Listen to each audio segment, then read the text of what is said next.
Bonjour à tous, merci de vous connecter à cette conférence Cloud Sud. On va attaquer la digestion par un sujet, donc AWS Landing Zone, Starter Kit. Donc en quelques mots, je me présente. Jérôme Parnaudot, je suis senior consultant practice de la practice Cloud and DevOps chez Ipon Technologies. Je suis affilié à l'agence de Marseille que Ipon a montée depuis novembre. Et je suis en charge en fait des opérations autour justement de tout ce qui est Cloud and DevOps. Donc moi j'ai plusieurs casquettes. Je suis tout d'abord DevOps, je monte des architectures dans le cloud et j'ai une spécialisation sur AWS depuis maintenant 4 ans.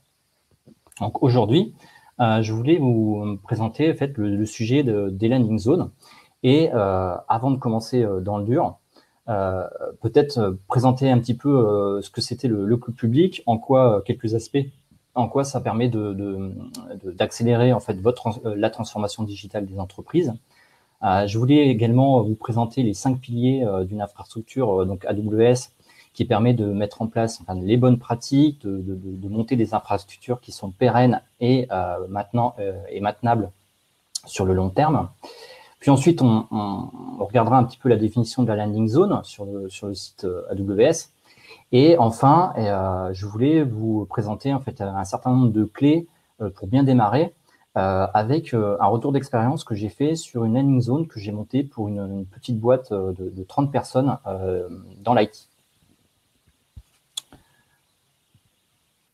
Alors, effectivement, le cloud, accélérateur de votre transformation digitale. Donc, maintenant, c'est un fait, le cloud public devient vraiment un vecteur de croissance des entreprises, que ce soit des entreprises type pure player, donc c'est-à-dire des entreprises qui n'ont pas d'infrastructure en propre, pour des boîtes qui veulent moderniser leur SI, pour des PME qui veulent étendre la visibilité sur Internet, le cloud public est la solution qui leur permet de remplir d'augmenter en fait leur visibilité et notamment en fait d'avoir la possibilité d'accéder, je dirais en termes d'innovation, à des nouvelles technologies émergentes, comme on va parler de serverless, d'intelligence artificielle, d'accéder en fait à des machines donc surpuissantes qui permet en ne payant que ce que vous consommez, qui permet en fait de passer par exemple des traitements lourds sur des données, le fameux CAPEX versus OPEX.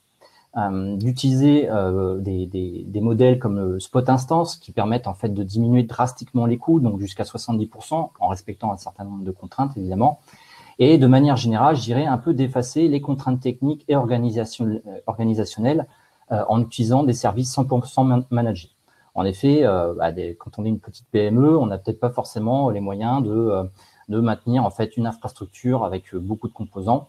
On préférera déléguer ça avec des services 100% managés, où là, c'est le cloud provider qui va s'occuper justement des maintenances, des pages de sécu, etc. Et le cloud, c'est évidemment bien d'autres choses encore, et notamment, par exemple, la possibilité de mettre en place un PRA, un plan de reprise d'activité. Ça sera également la possibilité de protéger votre infrastructure en termes de sécurité, sans avoir à acheter en fait du matériel extrêmement coûteux, comme par exemple des boîtiers Arbor. On pourra utiliser des solutions comme le AWS WAF pour protéger en fait vos assets publics. Ça sera également la possibilité d'augmenter sa visibilité à un niveau mondial avec les notions de région que proposent les cloud providers. Et je dirais tout ça un peu quasiment clé en main il y a des formations Get Started, vous avez des blueprints ready to use, si vous connaissez Cloud9, AWS Amplify. Donc, c'est relativement simple de rentrer dans le sujet, de monter une infrastructure, de poker, de mettre en place des MVP. Mais attention, il ne faut pas aller trop vite parce que un des principaux aspects, c'est de penser moyen et long terme. Et il y a un certain nombre d'aspects à respecter. Et en fait, ces aspects, en fait, ils sont organisés autour de 5 piliers. Ils sont mis dans l'ordre. Donc, il y a l'excellence opérationnelle, la sécurité, la fiabilité, la performance et l'optimisation des coûts. Alors, derrière ces 5 piliers, qu'est-ce qu'on y met?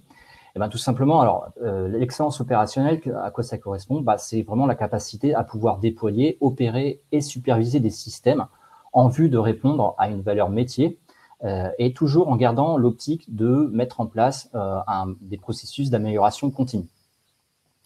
D'autre part, la sécurité, la sécurité, c'est vraiment des aspects essentiels sur le cloud public. Je ne sais pas si vous avez entendu parler des hôpitaux qui se font hacker. La capacité, ça sera la mise en place de protection au niveau de vos données, de l'accès à vos systèmes, de pouvoir en fait évaluer le risque sur vos ressources et possiblement de mettre en place des stratégies de mitigation. La fiabilité, effectivement, c'est une des caractéristiques principales des clouds publics. On va pouvoir mettre en place des infrastructures qui sont résilientes aux pannes, qui vont permettre de basculer d'un data center sur un autre. En effet, vous avez entendu parler de ce qui passe chez OVH. Bon, voilà, c'est le moyen de se prémunir de ce genre d'incidents qui sont effectivement rares, mais qui peuvent toujours arriver. Et c'est également la possibilité de mobiliser dynamiquement des ressources en fonction de pics de charge pour toujours absorber le flux en entrée. La performance, c'est la capacité en fait à se fixer un seuil, une espèce de SLA, et d'atteindre ce seuil en mettant en place en face les ressources, les services correspondants. Et bien sûr, toujours dans l'optique de faire évoluer, de toujours garder une évolution de l'infrastructure. Donc, vous pouvez faire évoluer vos systèmes et continuer à respecter ces seuils de performance. Et enfin, je dirais, et pas des moindres, l'optimisation des coûts. C'est vrai que les coûts, au départ, c'était un gros frein à l'adoption du cloud public, parce qu'on avait un petit peu l'impression de faire un chèque en blanc. C'est-à-dire qu'en fait, on ne savait pas trop combien ça allait coûter et la facture tombait à la fin du mois. Et du coup, on ne savait pas où on allait. Donc, l'idée, c'est vraiment de pouvoir avoir une vue précise sur la facturation, sur mettre en place des alertes, peut-être s'auditer, regarder où est-ce que je peux éliminer des coûts, où est-ce que peut-être que j'ai trop sizé mes machines, d'utiliser en fait les familles d'instances nécessaires et suffisantes par rapport à mon besoin. Voilà. Il y a aussi également des modèles économiques, comme par exemple les réserves instances, qui permettent effectivement d'économiser en fait des coûts sur la durée. Alors, la landing zone. Donc là, je vous ai mis le schéma qu'on retrouve sur le site officiel d'AWS. Donc là, effectivement, bon, c'est un panel de services AWS, c'est normal. Au-delà de ça, c'est pas forcément, je trouve pas forcément très compréhensible au premier abord. Au-delà de ça, en fait, ce qu'il faut comprendre, c'est vraiment les aspects clés d'une landing zone. Et d'abord, une landing zone, ça se définit en fonction d'un contexte.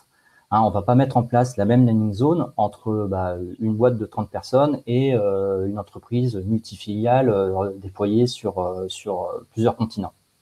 Donc, c'est vraiment d'abord une approche en fonction du contexte. Donc, si on reprend un petit peu la définition d'une landing zone, c'est quoi? C'est tout d'abord automatiser le setup d'environnement.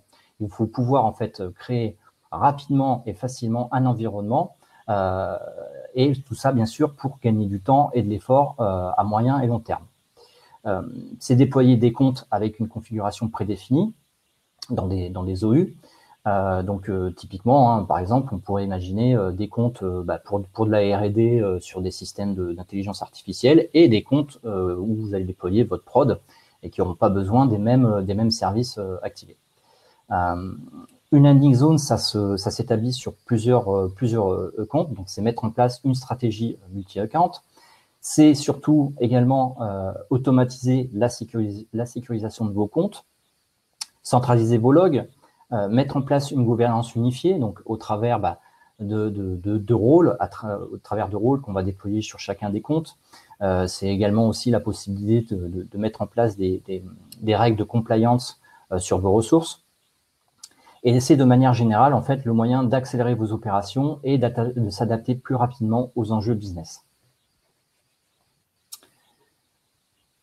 Voilà, alors du coup, comme j'avais dit en présentation, ce que je voulais vous présenter, c'était les aspects clés que j'avais mis en œuvre dans le cadre d'une landing zone pour une petite boîte d'une trentaine de personnes.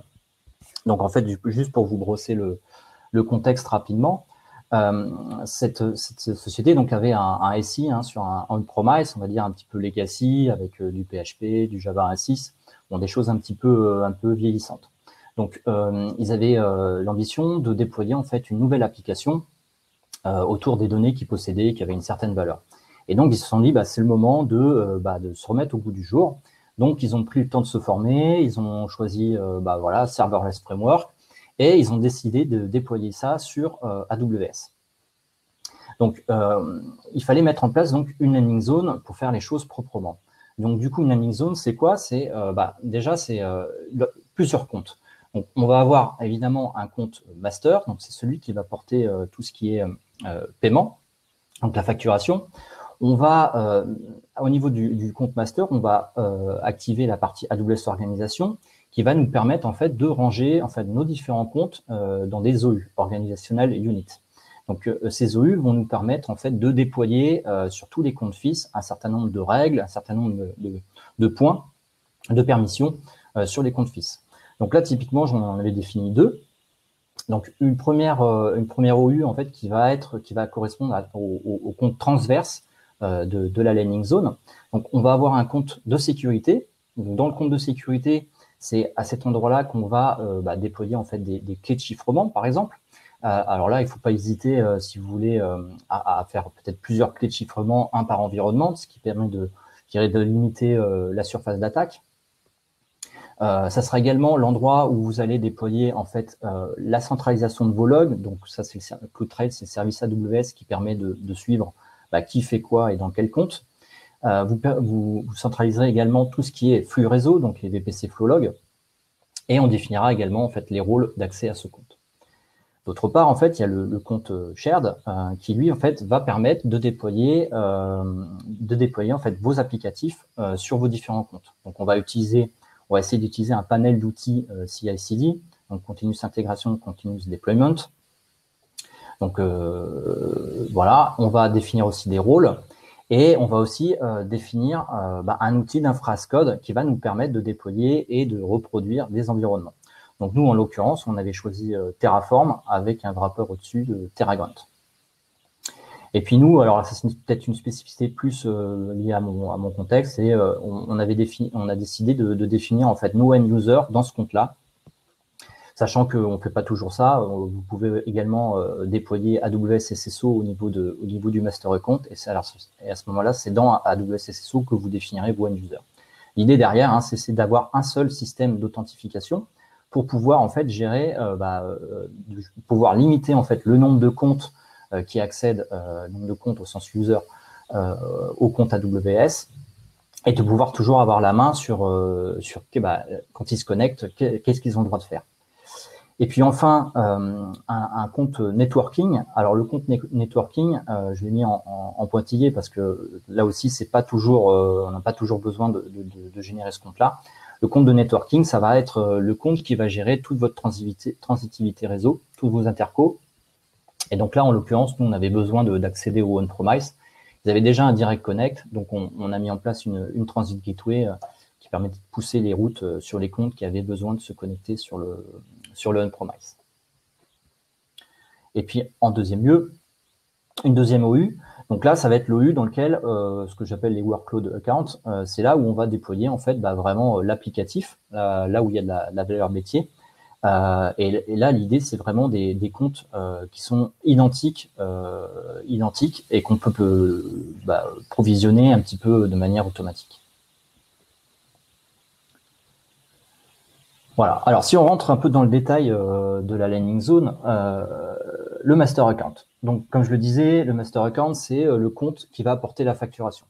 Alors, ce qu'il faut savoir, c'est que le master account, normalement, en termes d'accès, il y a très peu de personnes qui se connectent sur le master account. On utilise évidemment, on n'utilise pas le compte route. Il faut absolument activer le MFA, le multifactor authentication, pour accéder à ce compte-là. D'ailleurs, petit aparté, je ne sais pas si vous êtes au courant, mais il y a un fichier de 5 milliards de mots de passe là, qui a été poussé sur des sites de hackers, donc des exfiltrations de mots de passe. Et activer le MFA, c'est un moyen de se prémunir d'accès frauduleux sur vos systèmes. Donc, c'est le compte qui porte le billing, donc tout ce qui va être facturation. Et là, moi, dans mon cas, dans la boîte, il y avait le comptable qui voulait justement se connecter et récupérer la partie facturation. Du coup, vous pouvez définir des rôles pour l'accès au billing. Donc, il y en a deux. Il y a le read-only et le management qui est le rôle avec un peu plus de permission. À l'intérieur du master account, donc, comme je le disais, vous allez activer AWS Organisation. Pourquoi on fait ça? Parce que AWS Organisation va nous permettre de créer des OU et d'organiser les comptes FIS à travers ces OU-là. Donc, les OU, Organizational Unit, permettent en fait d'appliquer ce qu'on appelle des SCP, donc des Service Control Policy, et qui vont permettre de restreindre, de mettre en place un certain nombre de barrières au niveau des comptes FIS. Je vous présente un exemple de SCP juste après. Dernière chose, en fait, il existe un outil dans AWS qui s'appelle AWS Control Tower. Donc, c'est un outil qui a pris un peu de temps à sortir. Il a pas mal maturé. Et ça commence à être sympa pour si vous commencez depuis zéro, c'est-à-dire si vous n'avez aucune infrastructure en place, vous pouvez utiliser cet outil-là. Ça permet notamment de mettre en place tout ce que je viens de décrire, donc AWS Organisation, AWS SSO, les OU. Alors, ouais, une petite exemple de SCP. Donc, les SCP, c'est quoi? C'est vraiment en fait des permissions qu'on va mettre vraiment au niveau tout en haut et qui seront plus à redéfinir au niveau des comptes FIS. Les SCP, c'est vraiment des choses, donc c'est des permissions IAM, mais par contre, il va falloir, ce sera plus des permissions qui sont en deny. On va plutôt interdire des choses que gérer finement des choses. Là, on est vraiment vue d'avion, on est du master account. Donc là, typiquement, deux exemples. Voilà, on interdit l'accès route. Excusez-moi. On interdit l'accès route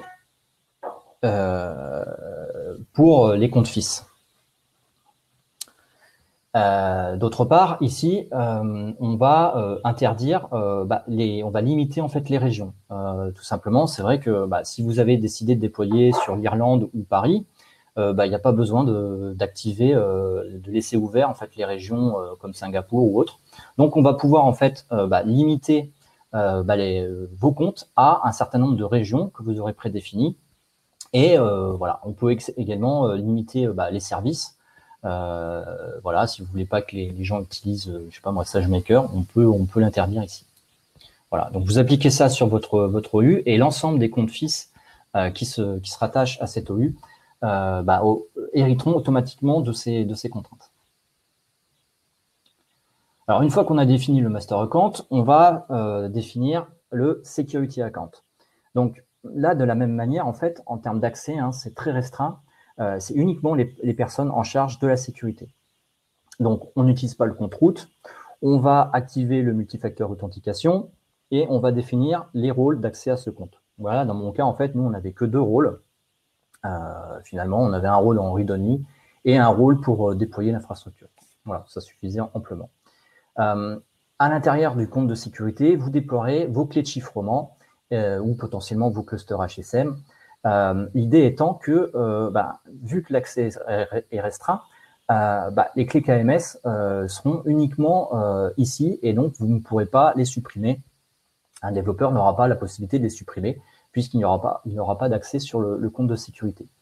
Ça sera également l'endroit où vous allez stocker ce qu'on appelle les security evidence, c'est-à-dire donc tout ce qui est log, donc centraliser les logs CloudTrail de vos comptes, donc c'est vraiment l'activité sur vos comptes, donc qui fait quoi dans quel compte.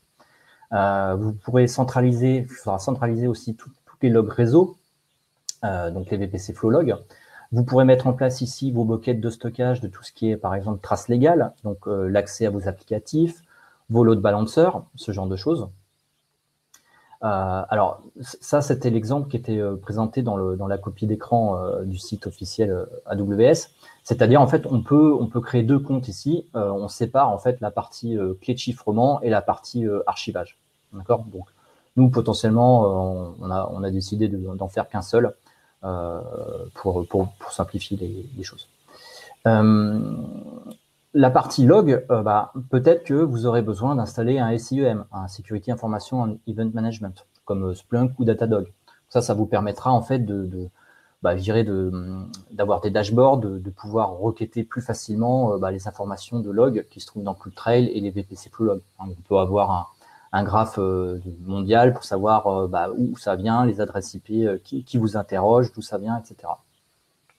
Si vous décidez de mettre en place de la compliance, donc vous aurez activé le service AWS Config. Donc, service AWS Config, ça permet en fait à chaque création de ressources ou modification de ressources d'évaluer cette ressource justement par rapport à un certain nombre de règles que vous aurez définies. Donc, par exemple, vous pouvez dire toutes les machines que je crée doivent avoir des EBS chiffrés. Et dans ce cas-là, si quelqu'un crée une machine avec un EBS non chiffré, vous êtes au courant dynamiquement et vous pouvez même mettre en place une stratégie de mitigation en face, comme par exemple supprimer la machine. Quand vous avez plusieurs comptes, l'idée c'est aussi d'installer peut-être l'agrégateur de rules AWS Config dans ce compte-là pour avoir une vue centralisée. Alors, comme je le disais en introduction, en fait, donc nous on avait choisi Terraform avec un wrapper TerraGrunt. C'est un outil que j'aime beaucoup parce que ça permet, en fait, il a été conçu by design pour faire les choses proprement. Donc, comment ça marche rapidement? Ici, vous avez l'arborescence d'un composant, d'un building block TerraGrunt. Donc, souvent, ce qu'on fait, c'est que tout en haut, on va mettre donc le label du compte, sécurité. Ensuite, vous allez avoir la région, ou les régions, parce qu'on peut très bien déployer sur plusieurs régions. On peut pouvoir déployer des choses sur plusieurs régions. Et à l'intérieur de la région, donc, vous avez votre composant d'infrastructure. Donc là, par exemple, la landing zone, elle est divisée en 3. Il y a un composant CloudTrail, un composant IAM et un composant KMS. Chaque composant possède un fichier TerraGrunt HCL. Donc, ce fichier TerraGrunt HCL, c'est ce contenu que je vous ai mis là. À quoi ça ressemble? Tout d'abord, en fait, on peut faire une notion un peu de factorisation de fichiers. Alors, ça évite d'avoir des copies-collées, d'avoir des valeurs redondantes. Donc, avec une petite réflexion, on met en place dans l'arborescence des fichiers HCL. Et en fait, récursivement, on va pouvoir trouver l'ensemble des fichiers qui se trouvent au-dessus et récupérer un certain nombre de valeurs. Là, par exemple, vous voyez, en .hcl, là, je vais centraliser, par exemple, les tags généraux qui concernent le compte de sécurité dans la région US 1, par exemple. L'idée principale de TerraGrunt, c'est qu'on fait appel à un module. Donc, chaque composant d'infrastructure est déployable avec un module. Et quand je dis module, c'est vraiment un code source qui est versionné. Donc là, typiquement, il y a un tag.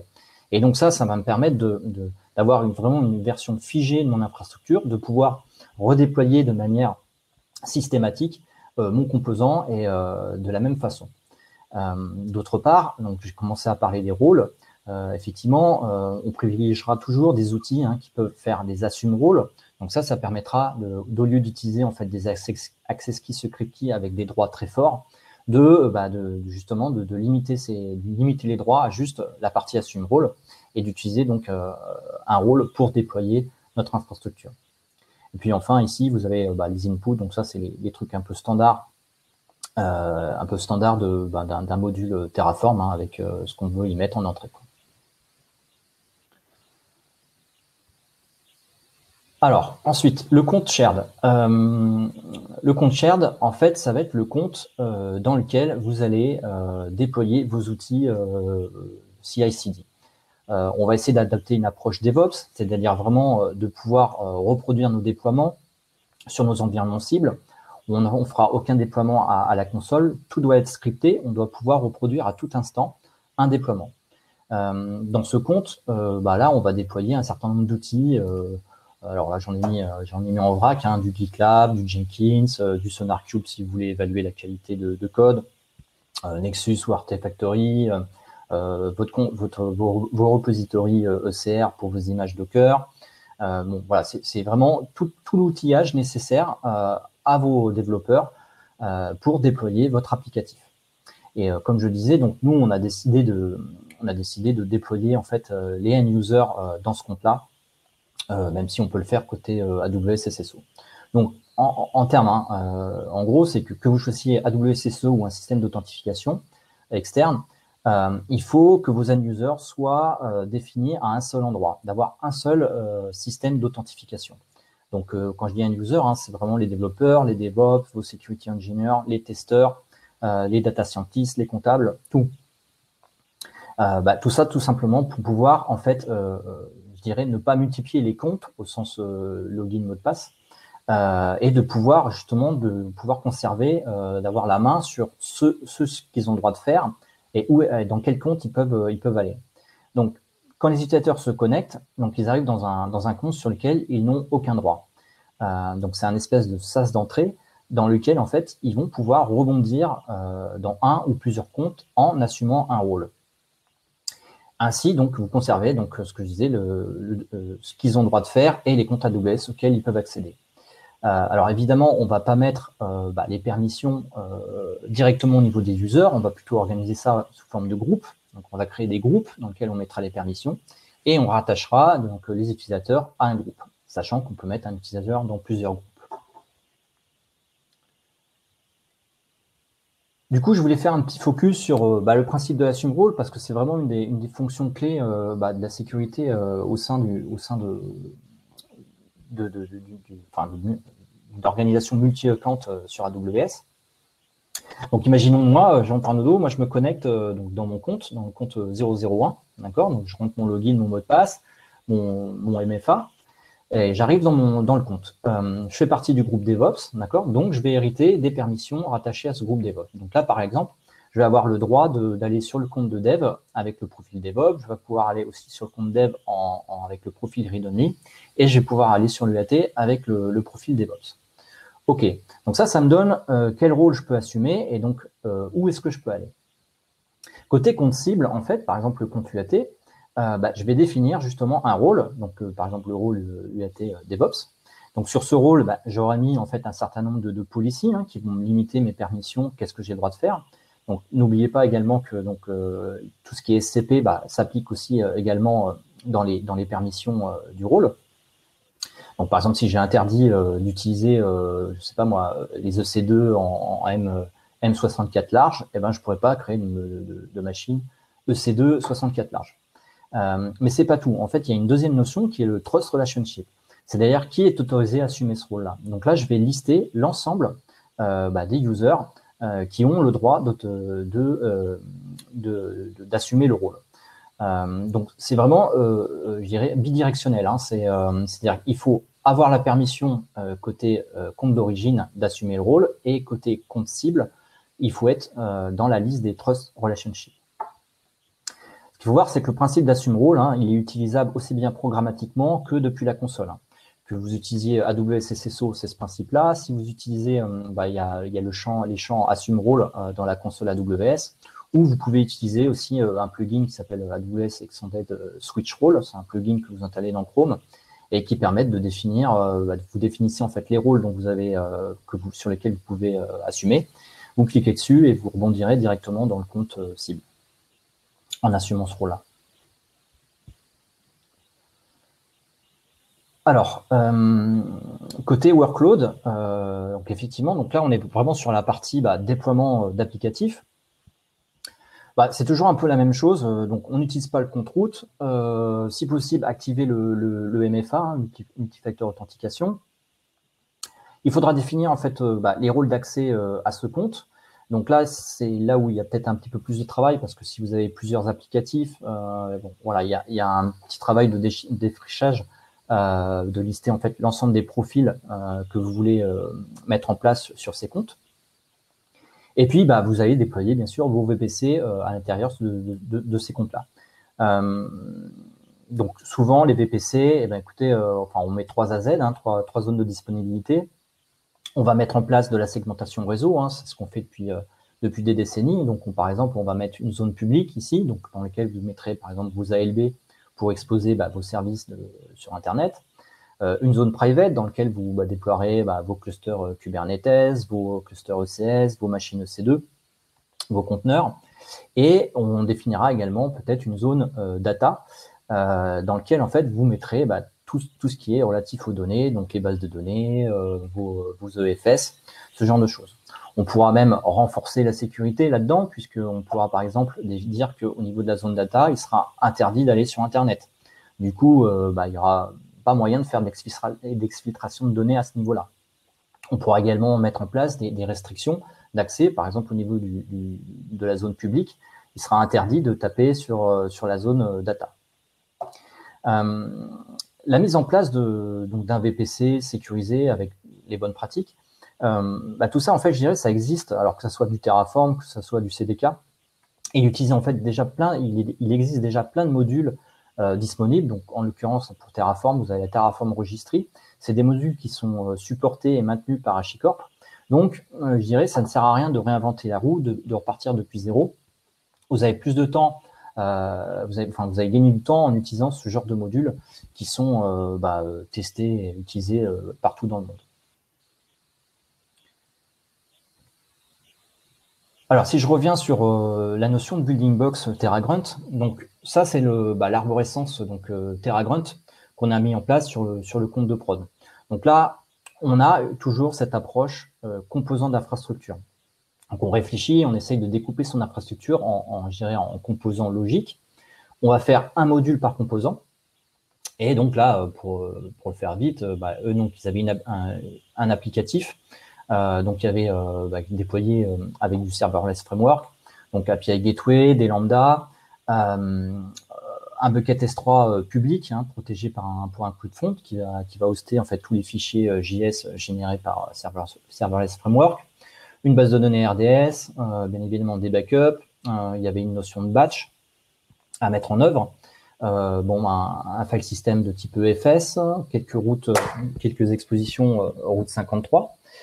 Ici, on retrouve la partie landing zone, donc toujours pareil, le composant CloudTrail, la partie IAM pour les rôles qu'on a définis, et la partie VPC. Puis enfin, un dernier composant qui était en fait un WordPress donc exposé à travers un ALB public et protégé par le CloudFront. Ici, on utilise donc un outil d'infrascode et là, il ne faut pas s'empêcher de restreindre les rôles que l'outil d'infrascode utilise. Par exemple, pour la partie shop, pour le déploiement de la partie WordPress, on n'a pas besoin, Terraform n'a pas besoin d'avoir un rôle avec des droits write sur le VPC. Ça évite surtout dans des petites organisations où le développeur va souvent aussi s'occuper de déployer la partie infra. Ça évite les erreurs de manip et toujours de la même manière, je dirais, la surface d'attaque si les credentials sont exfiltrés. Une autre chose importante, c'est vraiment se forcer à taguer vos ressources. Pourquoi on fait ça? Parce que d'une part, en fait, ça permet de retrouver plus facilement dans une infrastructure, parce que mine de rien, en fait, il y a quand même pas mal d'objets qu'on déploie. Ça permet de retrouver plus facilement vos ressources. Et puis d'autre part, en fait, les tags, vous pouvez les faire remonter au niveau du billing. Du coup, en fait, ça permet, par exemple, je ne sais pas si vous mettez en place un MVP autour de SageMaker, vous pourrez en fait isoler plus facilement au niveau du billing le coût de votre infrastructure lié à ce MVP. Une autre chose qui est assez sympa à faire, c'est peut-être de réfléchir au niveau de mutualiser en fait les policiers. Par exemple, si vous avez plusieurs composants qui vont accéder, par exemple, à des secrets qui sont stockés dans Secret Manager, avec en plus la permission de decrypt sur la clé KMS, vous pourrez l'assembler dans une policy unique, d'accord, que vous créerez en avance et qui permettra par la suite d'être utilisé par plusieurs composants. Alors là, plus particulièrement pour Terraform, il faut essayer d'avoir une approche couplage lâche par rapport à des couplages forts. C'est-à-dire, ce qu'on appelle un couplage fort, c'est vraiment c'est l'utilisation des Terraform Remote State. Alors les Remote State, c'est quoi? C'est de manière générale un bucket S3 dans lequel on va mettre des fichiers, les states, qui va donner en fait la liste des ressources créées par Terraform. Donc on essaiera d'éviter en fait ces notions-là, et on préférera plutôt, par exemple, utiliser un module, imaginons Network Data, qui s'occupera en fait de retourner pour vous les informations VPC ID, Subnet ID. C'est des informations qu'on utilise quasiment dans tous les endroits pour créer des ressources sur AWS. Le module sera en charge de récupérer ces informations-là. Il utilisera en fait des data sources basées sur des tags. Du coup, ça va permettre de masquer par rapport à vos composants d'infrastructure un certain nombre de choses. Donc, par exemple, si vous voulez déplacer vos buckets S3, vous pourrez le faire. Vous augmenterez la version de votre module Network Data et ça sera transparent pour votre code côté composants d'infrastructure qui ont besoin de Network Data. Bien évidemment, on va limiter au maximum l'utilisation des access keys, secret keys. Ce qu'il faut savoir, c'est que les hackers, c'est la première chose qu'ils cherchent sur les sites publics, etc., les erreurs de manip. Moins on a d'access keys, secret keys, mieux on se porte. Ce sont des vraies portes d'entrée dans vos SI. Et donc, du coup, on préférera toujours utiliser des outils qui supportent plutôt les assume roles. Voilà, alors, pour vous donner un petit ordre d'idée, donc sur un contexte comme sur une petite entreprise avec peu de composants, il faut compter environ 3 jours pour définir le périmètre, donc qui accède à quoi, enfin les rôles, et 2 jours d'implémentation pour interconnecter la partie sécurité, le shared, le master account, etc. Donc là, moi, je parle vraiment de la partie vraiment landing zone, juste ce composant-là. Tout le reste, évidemment, ça dépend du contexte et ça prend bien sûr le temps qu'il faut pour le mettre en œuvre.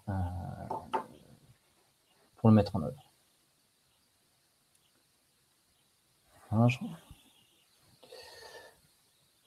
ok. Du coup, une petite conclusion. La landing zone permet en fait de couvrir une grosse partie des aspects des 5 piliers. Sur l'excellence opérationnelle, la mise en œuvre d'AWS Organisation, de définir des OU, des SCP, vous permettra en fait d'avoir la main sur les services qui sont mis en œuvre, de pouvoir réajuster plus facilement des choses si vous avez plusieurs comptes. Le fait de pouvoir d'avoir des outils centralisés pour l'automatisation et le déploiement, effectivement, si on peut reproduire un environnement en quelques lignes de commande, c'est comme ça qu'on gagne en excellence opérationnelle. La construction de building blocks qui sont donc sous forme de composants versionnés, reproductibles, testables. Tout ça, ça permet en fait de gagner du temps une fois que ces composants sont écrits et testés. D'autre part, côté sécurité, effectivement, le compte de sécurité dédié, on va pouvoir centraliser vos logs, les outils liés à la sécurité, la gestion des clés de chiffrement, donc d'avoir un compte dédié à ça, c'est important, comme ça permet justement d'éviter les fausses manips, de réduire la surface d'attaque, et l'utilisation des rôles et le principe d'assume rôle pour tout ce qui est utilisateur, mais aussi programmatiquement, même dans les codes applicatifs. Il n'y a aucune raison d'embarquer des access keys, secret keys. Il faut privilégier absolument l'utilisation de rôles. Côté fiabilité, donc là, c'est moins flagrant par rapport à la landing zone pure, mais effectivement, vous avez vu le déploiement de VPC sur plusieurs AZ, mettre en place, en fait, suivre les guidelines, les patterns d'architecture pour implémenter de l'autoscaling, de la haute disponibilité. Il faut penser à adapter, en fait, les technologies à vos besoins. Moi, dans mon cas, par exemple, comme je vous disais, on avait une partie batch et on s'est posé la question de faire ça en lambda pour être super performant, d'avoir que les coûts, mais ça tenait pas la route parce que il fallait découper les fichiers, les traitements dépassaient les 15 minutes. Donc du coup, on est parti, on a décidé de partir sur AWS Batch et cette partie-là, on l'a implémentée sous forme d'un composant d'infrastructure qu'on a pu ensuite redéployer sur l'ensemble des comptes de workload. Côté performance, bon, là, c'est effectivement la landing zone n'est pas forcément, c'est pas forcément en direct, mais si vous utilisez des building blocks, ça permet d'adapter plus facilement vos workloads, de réajuster plus facilement en cas de refactorisation. Enfin, côté optimisation des coûts, comme je l'ai dit, l'utilisation des tags, c'est important. Le contrôle des services via les DCP, donc vous allez pouvoir restreindre un certain nombre de services qui peuvent être coûteux, un certain nombre de typologies d'instances. Vous pouvez avoir un certain contrôle sur ce qui est déployé. Et là, en fait, vous allez me dire, effectivement, mais qu'est-ce qui se passe si j'ai déjà une infrastructure en place et que j'ai pas forcément choisi tout ça? Donc, ce qu'il faut voir, c'est qu'il y a toujours le moyen de faire un plan d'action pour se recentrer sur les standards que je vous ai présentés. Donc, c'est ce qu'on appelle les revues d'infrastructure. Du coup, je vous invite à télécharger donc le livre blanc de mon collègue Samuel, mon collègue et ami. Donc, en fait, il rentrera dans le détail sur l'audit des clouds publics. Donc, il reparlera des 5 piliers, des bonnes pratiques, l'approche qu'il faut mettre en œuvre pour pouvoir en fait faire ces revues. Le côté aussi récurrent, parce que c'est pas parce que une infrastructure est bien montée à un moment qu'elle reste. Il faut toujours se reposer les questions, essayer d'améliorer les choses sur lesquelles ça coince. Et en plus de ça, donc ça couvre l'ensemble ça couvre AWS et Azure. Voilà. Donc je vous invite à le télécharger parce que c'est une belle prestation. Voilà, écoutez, j'étais peut-être speedé en fait, question-réponse. Ah non, il est 45. Bon, un petit quart d'heure d'avance, ouais, je me disais que ça tiendrait pas 1 heure. Alors du coup, je ne sais pas si vous avez des questions. Si vous avez des questions, alors avant les questions, juste si vous voulez, vous avez le QR code pour le feedback. Et écoutez, on va passer aux questions-réponses.